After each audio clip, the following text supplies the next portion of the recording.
Hey guys and girls, it's Blackjack with 396 Guitars. On the bench today I have my own bass. I have other work in the shop that I have to do, but you know the old saying, a shoe repair guy, his shoes are always leaking water, whatever that story is. I really need to put a new set of strings on my own guitar. I'm going to walk you through how to do a basic restring and set up on a bass guitar using my own bass. This is my #1 bass, so come along for the ride. And the camera lottery says I am definitely getting better at that. As you can see, I have a Fender jazz bass shaped object here. I built this guitar myself. It's dirty. I need to chastise myself, but it is, every time I restring my own instrument, I clean it. I do all the setup on it. I'm not going to bore you with all that cleanup. This is a Warmouth alder body, a Warmouth roasted maple neck. You'll notice there's no insignia up here, and I keep it that way because I'm not pretending that this is a Fender jazz bass, but you can take one look at it and know what it is. The electronics are Seymour Duncan quarter pounders. I have 500K pots in it. A little bit of custom stuff on there just to make it look nice. But what we're going to do is de-string it. We're going to restring it and go through the setup. I'm not going to show the cleanup on it. You've seen that exercise too many times. I want to do a quick bass guitar setup, and the reason I'm doing that is because I've been working on nothing but guitars lately since the G&L L2000 restoration, and some people ask, don't you ever work on bass guitars? Well, yes I do. I'm a bass player by trade.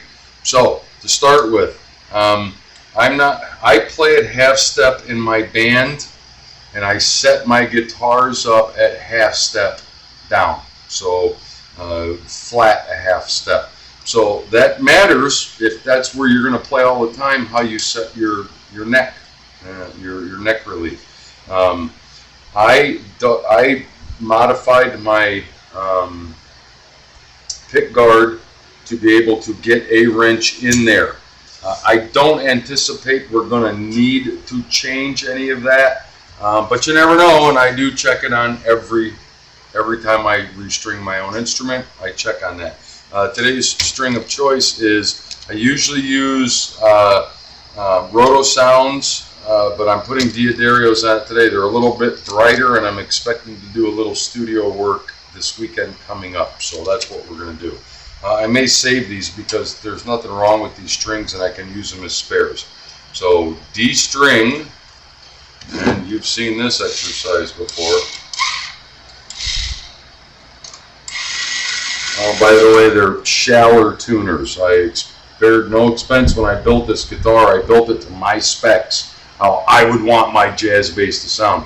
I'm spoiled. I can't just go to a guitar store and buy a Fender off the rack. To me, that doesn't work.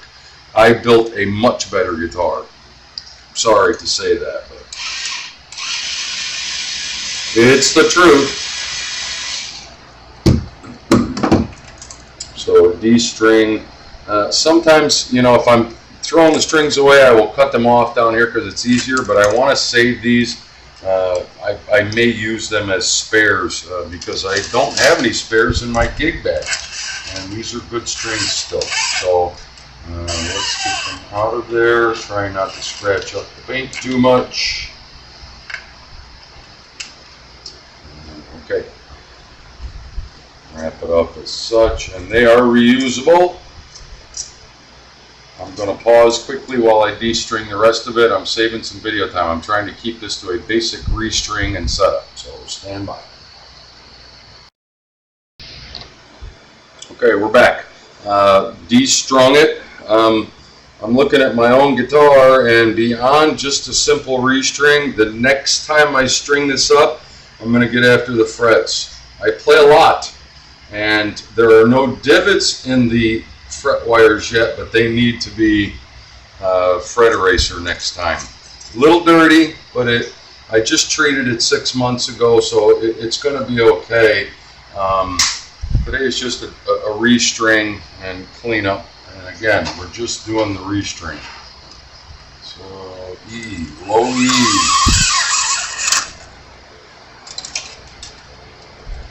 String is going to live here. And they're the kind that go down in there. They don't go through and wrap around, so this is different than a guitar. It's going to live here. You go 1, 2 past, and we snip it off.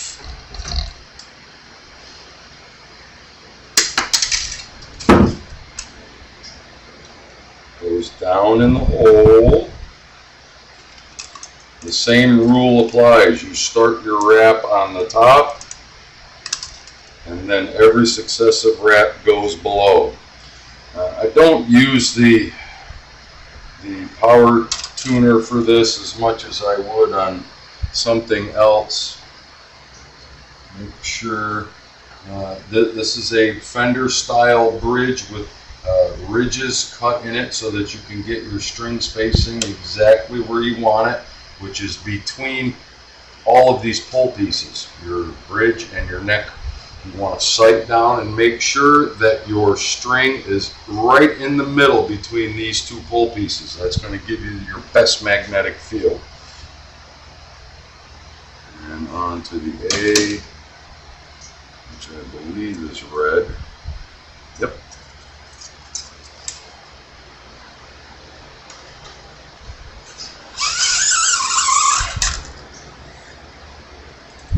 String's going to live here, 1, 2, and a little bit past as you get down to the thinner and thinner strings. Cut it off. Drop it down in the hole and start your wraps. Make sure that all your successive wraps go below, and especially on the A string on a Fender type jazz bass or P bass. You want that break angle. You know what a nut I am about break angle. You want your string to be pulled down on the tuning machine as such so that it follows over and goes down.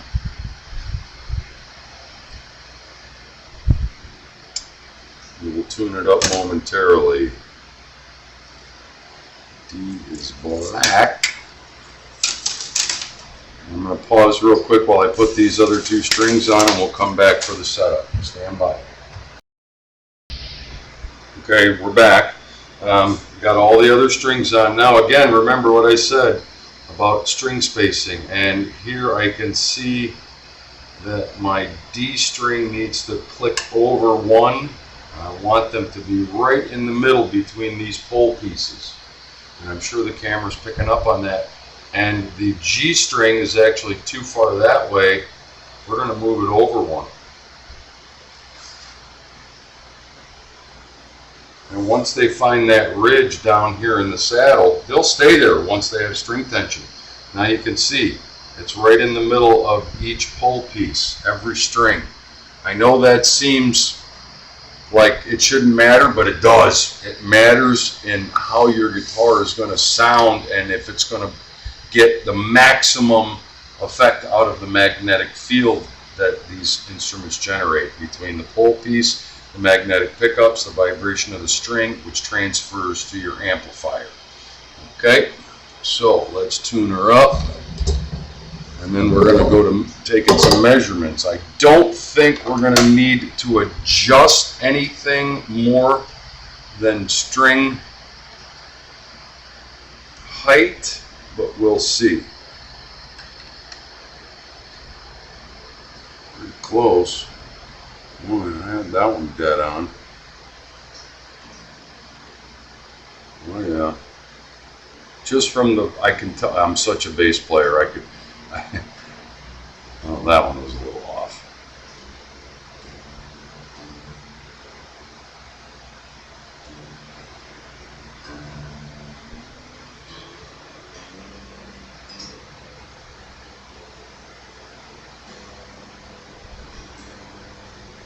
Alright, so E, pull down a little flat. Now what we're going to do is get them all tuned up to pitch. and then I'm going to drop it down. I'm going to stretch the strings and then drop it down a half a step for all the rest of the adjustments, because this guitar lives in a half a step down from pitch. Sorry about that. So yeah, I can tune it up to pitch, but I would because the strings are going to be more relaxed in half step down. That's where I need to set up the neck relief. And this guitar has always been set up like that, so I don't anticipate any adjustments needed. So let's go down to E flat. It should be actually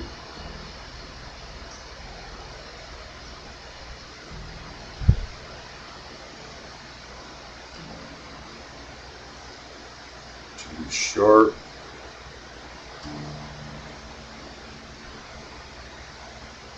C sharp. It should be F sharp.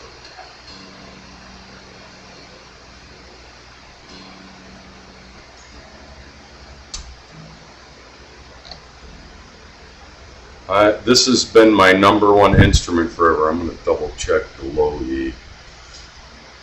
Since I built this guitar 5 or 6 years ago,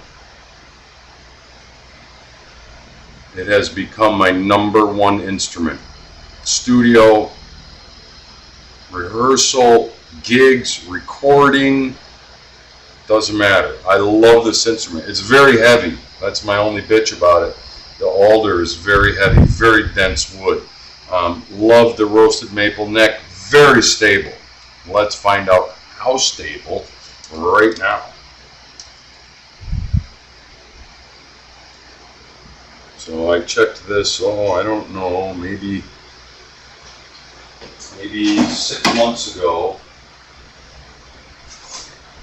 And, you know, we capo at the 1st fret. These measurements don't change. Finger at the body joint on the 7th fret.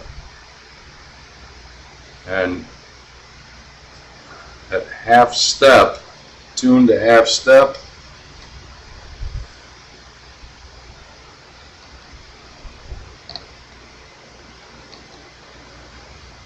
it has not changed at all since the last time I adjusted it. It's still at 12 thousandths at half step, which is relaxed.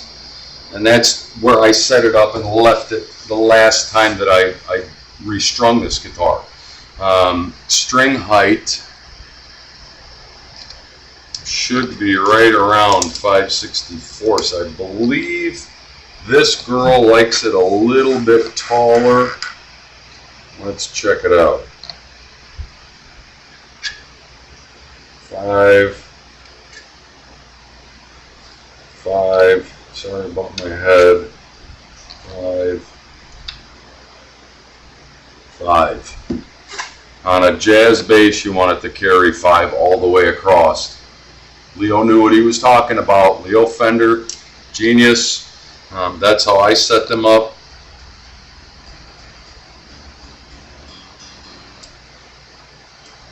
Make sure we're not getting any buzzing at any positions on the neck.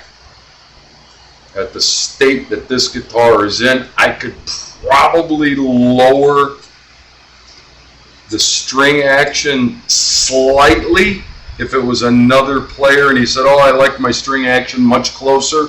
Okay, no problem, but this is my guitar and I know how I play. So I'm kind of I'm heavy-handed with my plucking, you know. I ride right here and I pluck in the sweet spot here. I know how this guitar is going to react. There's no reason to adjust the truss rod. I just showed everyone that. A simple restring on a bass. I would have been surprised if any of this was out of adjustment, but I wanted to show for today's object lesson that yes, I work on basses. In fact, I am a bass player by trade, and that's how you string up a jazz bass style bass, and it follows to any kind of bass. Gibson, P bass, jazz bass. It doesn't matter what kind of bass you play. These are standard principles. Now, string action can vary from player to player, and we can adjust everything else to suit every player. But she's a beauty, and I love her. She's my #1 instrument. She's dirty as hell. I'm going to clean it up now and chastise the owner, which is me.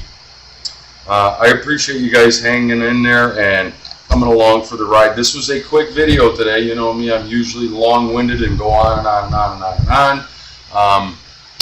It's Blackjack with 396 guitars. I wanted to show you that yes, I have my own guitars, and yes, I do work on bass guitars. Been getting a lot of 6-string and regular guitars in the shop, but this is what it was today. This was today's object lesson, just changing some strings and checking adjustments. Like, subscribe, it helps me out. Be kind to everyone. We'll talk soon.